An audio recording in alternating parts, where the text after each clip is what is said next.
सीधा आपको ले चलते हैं 79वें स्वतंत्रता दिवस की पूर्व संध्या पर राष्ट्रपति का देश के नाम संबोधन चल रहा है। नमस्कार। स्वतंत्रता दिवस की पूर्व संध्या पर आप सभी को मैं हार्दिक बधाई देती हूँ। हम सभी के लिए एक गर्व की बात है कि स्वाधीनता दिवस और गणतंत्र दिवस सभी भारतीय उत्साह और उमंग के साथ मनाते हैं।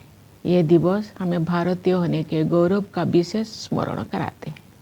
15 अगस्त की तारीख हमारी सामूहिक स्मृति में गहराई से अंकित है। औपनिवेशिक शासन की लंबी अवधि के दौरान देशवासियों की अनेक पीढ़ियों ने ये सपना देखा था कि एक दिन देश स्वाधीन होगा। देश के हर हिस्से में रहने वाले पुरुष और महिलाएं, बूढ़े और जवान विदेशी शासन की बेड़ियों को तोड़ फेंकने के लिए व्याकुल थे। उनके संघर्ष में निराशा नहीं, अपितु बोलबती आशा का भाव था। आशा का वही भाव स्वतंत्रता के बाद हमारी प्रगति को ऊर्जा देता रहा।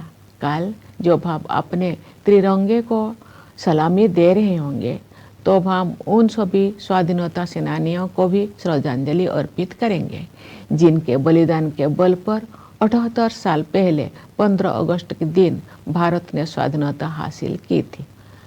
अपनी स्वाधीनता का पुनः प्राप्त करने के बाद हम एक ऐसे लोकतंत्र के मार्ग पर आगे बढ़े जिसमें सभी वयस्कों को मतदान का अधिकार था। दूसरे शब्दों में कहे तो हम भारत के लोगों ने अपने नियति को स्वरूप देने का अधिकार स्वयं को अर्पित किया। अनेक लोकतांत्रिक व्यवस्थाओं में जेंडर, रिलीजन तथा अन्य आधारों पर लोगों के मताधिकार पर पाबंदियां होती थी, परंतु हमने ऐसा नहीं किया। चुनौतियों के बावजूद भारत के लोगों ने लोकतंत्र को सफलतापूर्वक अपनाया। लोकतंत्र को अपनाना हमारी प्राचीन लोकतांत्रिक मूल्यों की सहज अभिव्यक्ति थी। भारत भूमि विश्व के प्राचीनतम गणराज्यों की धरती रही है। इसे लोकतंत्र की जननी कहना सर्वथा उचित है। हमारे द्वारा अपनाए गए संविधान की आधारशिला पर हमारी लोकतंत्र का भवन निर्मित हुआ है। हमने लोकतंत्र पर आधारित ऐसी संस्थाओं का निर्माण किया जिनसे लोकतांत्रिक कार्यशैली को मजबूती मिली। हमारे लिए हमारा संविधान और हमारे लोकतंत्र सर्वोपरि है। अतीत पर दृष्टिपात करते हुए हमें देश के विभाजन से हुई पीड़ा को कदापि नहीं भूलना चाहिए। आज हमने विभाजन विभीषिका स्मृति दिवस मनाया। विभाजन के कारण भयावह हिंसा देखी गई और लाखों लोग विस्थापित होने के लिए मजबूर किए गए। आज हम इतिहास की गलतियों के शिकार हुए लोगों को श्रद्धांजलि अर्पित करते हैं। प्यारे देशवासियों, हमारे संविधान में ऐसे 4 मूल्यों का उल्लेख है जो हमारे लोकतंत्र को सुदृढ़ बनाए रखने वाले 4 स्तंभ हैं। ये मूल्य है न्याय, स्वतंत्रता, समता और बंधुता। ये हमारी सभ्यता के ऐसे सिद्धांत हैं जिन्हें हमने स्वाधीनता संग्राम के दौरान पुनः जीवंत बनाया है। मेरा मानना है कि इन सभी मूल्यों के मूल में व्यक्ति की गरिमा की अवधारणा विद्यमान है। प्रत्येक व्यक्ति समान है और सभी को ये अधिकार है कि उनके साथ गरिमापूर्ण व्यवहार हो। स्वास्थ्य सेवाओं और शिक्षा सुविधाओं तक सभी की समान पहुंच होने चाहिए। सभी को समान अवसर मिलने चाहिए। जो लोग पारंपरिक व्यवस्था के कारण वंचित रह गए थे, उन्हें मदद की जरूरत थी। इन सिद्धांतों को सर्वोपरि रखते हुए हमने 1947 में एक नई यात्रा शुरू की। विदेशी हुकूमत की लंबी अवधि के बाद स्वाधीनता के समय भारत घोर गरीबी से जूझ रहा था, लेकिन तब से अब तक के 78 वर्षों में हमने सभी क्षेत्रों में असाधारण प्रगति की है। भारत ने आत्मनिर्भर राष्ट्र बनने के मार्ग पर काफी दूरी तय कर ली है और प्रबल आत्मविश्वास के साथ आगे बढ़ता जा रहा है। आर्थिक क्षेत्र में हमारी उपलब्धियां साफ साफ देखी जा सकती है। पिछले वित्त वर्ष में 6.5% की सकल घरेलू उत्पाद वृद्धि दर के साथ भारत दुनिया की प्रमुख अर्थव्यवस्था में सबसे तेजी से बढ़ने वाले देश है। वैश्विक अर्थव्यवस्था में व्याप्त समस्याओं के बावजूद घरेलू मांग में तेजी से वृद्धि हो रही है। मुद्रास्फीति पर नियंत्रण बना हुआ है, निर्यात बढ़ रहा है। सभी प्रमुख संकेतक अर्थव्यवस्था की मजबूत स्थिति को दर्शा रहे हैं। ये हमारे श्रमिक और किसान भाई बहनों की कड़ी मेहनत और समर्पण के साथ साथ सुविचारित सुधारों और कुशल आर्थिक प्रबंधन का भी परिणाम है। सुशासन के माध्यम से बड़ी संख्या में लोगों को गरीबी से बाहर निकाला गया है। सरकार गरीबों के लिए अनेक कल्याणकारी योजनाएं चला रही है। जो लोग गरीबी रेखा से ऊपर तो आ गए हैं लेकिन मजबूत स्थिति में नहीं है, उनको भी ऐसे योजनाओं की सुरक्षा उपलब्ध है ताकि वे फिर से गरीबी रेखा से नीचे ना चले जाए। ये कल्याणकारी प्रयास सामाजिक सेवाओं पर बढ़ते खर्च में परिलक्षित होते हैं। आय की असमानता कम हो रही है, क्षेत्रीय असमानताएं भी कम हो रही है। जो राज्यों और क्षेत्र पहले कमजोर आर्थिक प्रदर्शन के लिए जाने जाते थे, वे अब अपनी वास्तविक क्षमता प्रदर्शित कर रहे हैं और अग्रणी राज्य के साथ बराबरी करने की दिशा में आगे बढ़ रहे हैं। हमारे अग्रणी व्यवसायियों, लघु एवं मध्यम उद्यमियों और व्यापारियों ने हमेशा कुछ कर गुजरने की भावना का परिचय दिया है। समृद्धि के सृजन के मार्ग में आने वाली रुकावटों को दूर करने की आवश्यकता थी। पिछले एक दशक के दौरान बुनियादी ढांचे में हुए विकास में ये स्पष्ट रूप से दिखाई देता है। हमने भारतमाला परियोजना के तहत राष्ट्रीय राजमार्ग नेटवर्क का विस्तार और सुदृढ़ीकरण किया है। रेलवे ने भी नवाचार को प्रोत्साहन दिया है तथा नवीनतम टेक्नोलॉजी से युक्त नई तरह की रेलगाड़ियों और डिब्बे का उपयोग किया जाने लगा है। कश्मीर घाटी में रेल संपर्क का शुभारंभ करना एक प्रमुख उपलब्धि है। शेष भारत के साथ घाटी का रेल संपर्क उस क्षेत्र में व्यापार और पर्यटन को बढ़ावा देगा और नई आर्थिक संभावनाओं के द्वार खोलेगा। कश्मीर में इंजीनियरिंग के ये असाधारण उपलब्धि हमारे देश के लिए एक ऐतिहासिक माइलस्टोन है। देश में शहरीकरण तेज गति से हो रहा है, इसलिए शहरों की स्थिति सुधारने पर सरकार विशेष ध्यान दे रही है। शहरी परिवहन के प्रमुख क्षेत्रों पर विशेष ध्यान देते हुए सरकार ने मेट्रो रेल सुविधाओं का विस्तार किया है। पिछले एक दशक के दौरान मेट्रो रेल सेवा की सुविधा से युक्त शहरों की संख्या कई गुना बढ़ गई है। शहरों के कायाकल्प और शहरी परिवर्तन के लिए अटल मिशन यानी अमृत ने ये सुनिश्चित किया है कि अधिक से अधिक घरों में नल से पानी की भरोसेमंद आपूर्ति हो और स्टोरेज कनेक्शन सुविधा उपलब्ध हो। सरकार ये मानती है कि जीवन की बुनियादी सुविधाओं पर नागरिकों का हक बनता है। जल जीवन मिशन के तहत ग्रामीण घरों में नल से जल पहुंचाने में प्रगति हो रही है। अपने तरह के विश्व की सबसे बड़ी स्वास्थ्य सेवा योजना आयुष्मान भारत के अंतर्गत विभिन्न कदम उठाए गए हैं। उन प्रयासों के परिणाम स्वरूप स्वास्थ्य सेवा के क्षेत्र में हम क्रांतिकारी बदलाव देख रहे हैं। इस योजना के तहत अब तक 55 करोड़ से अधिक लोगों को सुरक्षा कवच प्रदान किया जा चुका है। सरकार ने 70 वर्ष और उससे अधिक आयु के सभी वरिष्ठ नागरिकों को इस योजना की सुविधा उपलब्ध करा दी है, चाहे उनकी आय कितना भी हो। स्वास्थ्य सेवाओं तक पहुंच से जुड़ी असमानताएं दूर होने से गरीब और निम्न मध्यम वर्गों के लोगों को भी सर्वोत्तम संभव स्वास्थ्य सेवाएं उपलब्ध हो रही है। इस डिजिटल युग में ये स्वाभाविक है कि भारत में सबसे अधिक प्रगति सूचना प्रौद्योगिकी क्षेत्र में हुई है। लगभग सभी गांव में 4G मोबाइल कनेक्टिविटी उपलब्ध है। शेष कुछ हजार गांव में भी ये सुविधा शीघ्र ही पहुंचा दी जाएगी। इससे डिजिटल भुगतान तकनीकी को बड़े पैमाने पर अपनाना संभव हो पाया है। डिजिटल भुगतान के क्षेत्र में भारत कम समय में ही विश्व का अग्रणी देश बन गया है। इससे डायरेक्ट बेनिफिट ट्रांसफ़र को भी बढ़ावा मिला है तथा लक्षित लाभार्थियों तक कल्याणकारी भुगतान बिना किसी रुकावट और लीकेज के पहुंचना सुनिश्चित हो रहा है। दुनिया में होने वाले कुल डिजिटल लेन देन में से आधे से अधिक लेन देन भारत में होते हैं। ऐसे बदलाव से एक गतिमान डिजिटल अर्थव्यवस्था का निर्माण किया गया है, जिसका योगदान देश के सकल घरेलू उत्पाद में साल दर साल बढ़ रहा है। आर्टिफिशियल इंटेलिजेंस टेक्नोलॉजिकल एडवांसमेंट का अगला चरण है, जो हमारे जीवन में अपना स्थान बना चुका है। सरकार ने देश के एआई क्षमताओं को मजबूत करने के लिए इंडिया एआई मिशन शुरू किया है।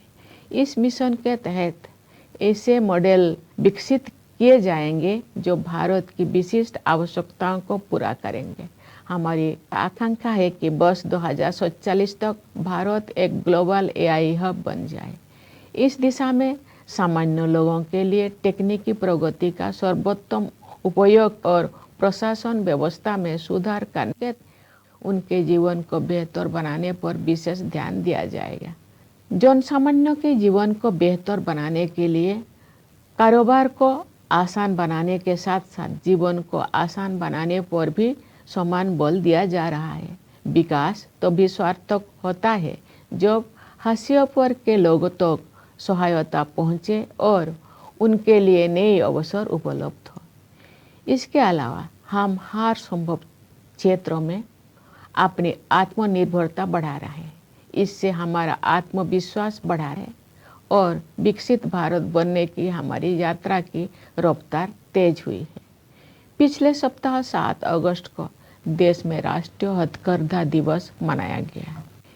इस दिवस को मनाने का उद्देश्य हमारे बुनकरों और उनके उत्पादों का सम्मान करना है। हमारे स्वाधीनता संग्राम के दौरान 1905 में शुरू किए गए स्वदेशी आंदोलन की स्मृति में वर्ष 2015 से ये दिवस हर साल मनाया जाता है। महात्मा गांधी ने भारतीय कारीगरों और शिल्पकारों के खून पसीनों से निर्मित और उनके अतुलनीय कौशल से युक्त उत्पादों को बढ़ावा देने के लिए स्वदेशी की भावना को और मजबूत किया था। स्वदेशी का विचार मेक इन इंडिया और आत्मनिर्भर भारत अभियान जैसे राष्ट्रीय प्रयासों को प्रेरित करता रहा है। हम सबको ये संकल्प लेना है कि हम अपने देश में बने उत्पादों को खरीदेंगे और उनका उपयोग करेंगे। प्यारे देशवासियों, सामाजिक क्षेत्र में किए गए प्रयासों से संवर्धित समग्र आर्थिक विकास के बल पर भारत 2047 तक एक विकसित अर्थव्यवस्था बनने के मार्ग पर अग्रसर है। मैं समझती हूँ कि अमृत काल के इस दौर में आगे बढ़ते जाने की राष्ट्रीय यात्रा में सभी देशवासी यथाशक्ति अपना सर्वाधिक योगदान देंगे। मेरा मानना है समाज के 3 ऐसे वर्ग हैं जो हमें प्रगति के इस मार्ग पर आगे बढ़ाएंगे। ये 3 वर्ग हैं हमारे युवा, महिलाएं और वे समुदाय जो लंबे समय से हाशिए पर रहे हैं। अंततः हमारे युवाओं को अपने सपनों को साकार करने के लिए अनुकूल परिस्थितियां मिल गई हैं। राष्ट्रीय शिक्षा नीति के माध्यम से दूरगामी बदलाव किए गए हैं। शिक्षा को जीवन मूल्य से तथा कौशल को परंपरा के साथ जोड़ा गया है। रोजगार के अवसर तेजी से बढ़ रहे हैं। उद्यमिता की आकांक्षा रखने वाले लोगों के लिए सरकार ने सर्वाधिक अनुकूल वातावरण उपलब्ध कराए हैं। युवा प्रतिभाओं की ऊर्जा से शक्ति प्राप्त करके हमारे आंतरिक कार्यक्रम का अभूतपूर्व विस्तार हुआ है। मुझे विश्वास है कि शुभांशु शुक्ला की इंटरनेशनल स्पेस स्टेशन की यात्रा ने एक पूरी पीढ़ी को ऊंचे सपने देखने की प्रेरणा दी है। ये अंतरिक्ष यात्रा भारत के आगामी मानव अंतरिक्ष उड़ान कार्यक्रम गगनयान के लिए अत्यंत सहायक सिद्ध होगी। नई आत्मविश्वास से भरपूर हमारे युवा खेल जगत में अपनी पहचान बना रहे हैं। उदाहरण के लिए शतरंज में आप भारत के युवाओं का जैसा वर्चस्व है वैसा पहले कभी नहीं था। राष्ट्रीय खेल नीति 2025 में निहित विजन के अनुरूप हम ऐसे आमूल बदलाव की परिकल्पना कर रहे हैं जिसके बल पर भारत एक वैश्विक खेल महाशक्ति के रूप में उभरेगा। हमारी बेटियां हमारे गौरव हैं। वे प्रतिरक्षा और सुरक्षा सहित हर क्षेत्र में अवरोधों को पार करके आगे बढ़ रहे हैं। खेलकूद को उत्कृष्टता, सशक्तिकरण और क्षमताओं का महत्वपूर्ण संकेतक माना जाता है। विश्व शतरंज चैंपियनशिप के लिए फीडे महिला विश्व कप का फाइनल मैच 19 वर्षों के भारत की एक बेटी और 38 वर्षों की एक भारतीय महिला के बीच खेला गया। ये उपलब्धि पीढ़ी दर पीढ़ी हमारी महिलाओं में विद्यमान विश्व स्तर की सतत उत्कृष्टता को रेखांकित करती है। रोजगार में भी जेंडर गैप कम हो रहा है। नारी शक्ति बंधन अधिनियम से महिला सशक्तिकरण अब केवल एक नारा ना रहकर यथार्थ बन गया है। हमारे समाज का एक बड़ा हिस्सा अनुसूचित जाति, अनुसूचित जनजाति, पिछड़ा वर्ग और अन्य समुदायों के लोगों का है। इन समुदायों के लोग अब हाशिए पर होने का टैग हटा रहे हैं। उनकी सामाजिक और आर्थिक आकांक्षाओं को साकार करने के लिए सक्रिय प्रयासों के माध्यम से सरकार उनकी सहायता करती आ रही है। अपनी वास्तविक क्षमता को हासिल करने की दिशा में भारत अब और अधिक तेज गति से आगे बढ़ रहा है। हमारे सुधारों और नीतियों से विकास का एक प्रभावी मंच तैयार हुआ है। इस तैयारी के बल पर मैं एक ऐसे उज्जवल भविष्य को देख पा रही हूँ जहाँ हम सब अपनी सामूहिक समृद्धि और खुशहाली में उत्साहपूर्वक योगदान दे रहे होंगे। उस भविष्य की ओर हम भ्रष्टाचार के प्रति जीरो टॉलरेंस रखते हुए अनवरत सुशासन के साथ आगे बढ़ रहे हैं। इस संदर्भ में मुझे महात्मा गांधी की एक महत्वपूर्ण बात याद आ रही है। गांधी जी ने बताया था और मैं दोहराती हूँ, भ्रष्टाचार और दंभ लोकतंत्र के अनिवार्य परिणाम नहीं होने चाहिए। हम सब ये संकल्प ले कि गांधी जी के इस आदर्श को कार्य रूप देंगे और भ्रष्टाचार को समूल नष्ट करेंगे। प्यारे देशवासियों, इस वर्ष हमें आतंकवाद का दंश झेलना पड़ा। कश्मीर घूमने गए निर्दोष नागरिकों की हत्या कायरतापूर्ण और नितांत अमानवीय थी। इसका जवाब भारत ने फौलादी संकल्प के साथ निर्णायक तरीके से दिया। ऑपरेशन सिंदूर ने ये दिखा दिया कि जब राष्ट्र की सुरक्षा का प्रश्न सामने आता है तो हमारे सशस्त्र बल किसी भी स्थिति का सामना करने के लिए पूरी तरह सक्षम सिद्ध होते हैं। रणनीतिक स्पष्टता और तकनीकी दक्षता के साथ हमारी सेना ने सीमा पार के आतंकवादी ठिकानों को नष्ट कर दिया। मेरा विश्वास है कि ऑपरेशन सिंदूर आतंकवाद के विरुद्ध मानवता की लड़ाई में एक मिसाल के तौर पर इतिहास में दर्ज होगा। हमारी एकता ही हमारी जवाबी कार्रवाई की सबसे बड़ी विशेषता थी। यही एकता उन सभी तत्वों के लिए सबसे करारा जवाब भी है जो हमें विभाजित देखना चाहते हैं। भारत के दृष्टिकोण को स्पष्ट करने के लिए विभिन्न देशों में गए संसद सदस्यों के बहुदलीय प्रतिनिधि मंडलों में भी हमारी यही एकता दिखाई दी। विश्व समुदाय ने भारत की इस नीति का संज्ञान लिया है कि हम आक्रमणकारी तो नहीं बनेंगे, लेकिन अपने नागरिकों की रक्षा के लिए जवाबी कार्रवाई करने में तनिक भी संकोच नहीं करेंगे। ऑपरेशन सिंदूर प्रतिरक्षा के क्षेत्र में आत्मनिर्भर भारत मिशन की परीक्षा का भी अवसर था। अब ये सिद्ध हो गया है कि हम सही रास्ते पर हैं। हमारा स्वदेशी विनिर्माण उस निर्णायक स्तर पर पहुंच गया है जहां हम अपनी बहुत सी सुरक्षा आवश्यकताओं को पूरा करने में भी आत्मनिर्भर बन गए हैं। ये उपलब्धियां स्वाधीन भारत के रक्षा इतिहास में एक नई अध्याय का सूत्रपात है। प्यारे देशवासियों, इस अवसर पर मैं आप सभी से ये आग्रह करना चाहती हूँ कि पर्यावरण की रक्षा के लिए आप सब हर संभव प्रयास करें। जलवायु परिवर्तन की चुनौती का सामना करने के लिए हमें अपने आप में भी कुछ परिवर्तन करने होंगे। हमें अपनी आदतें और अपनी विश्व दृष्टि में बदलाव लाना होगा।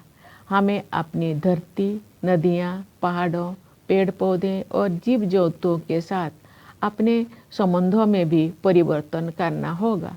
हम सब अपने योगदान से एक ऐसे पृथ्वी छोड़कर जाएं जहां जीवन अपने नैसर्गिक रूप में फलता फूलता रहे। प्यारे देशवासियों, हमारी सीमाओं की रक्षा करने वाले सैनिकों, पुलिस तथा केंद्रीय सशस्त्र पुलिस बलों की ओर मेरा ध्यान विशेष रूप से जाता है। मैं न्यायपालिका और सिविल सर्विसेज के सदस्यों को भी अपनी शुभकामनाएं व्यक्त करती हूँ। विदेशों में स्थित भारतीय दूतावासों में कार्यरत भारतीय अधिकारियों और प्रवासी भारतीयों को भी मेरी ओर से स्वाधीनता दिवस की हार्दिक शुभकामनाएं।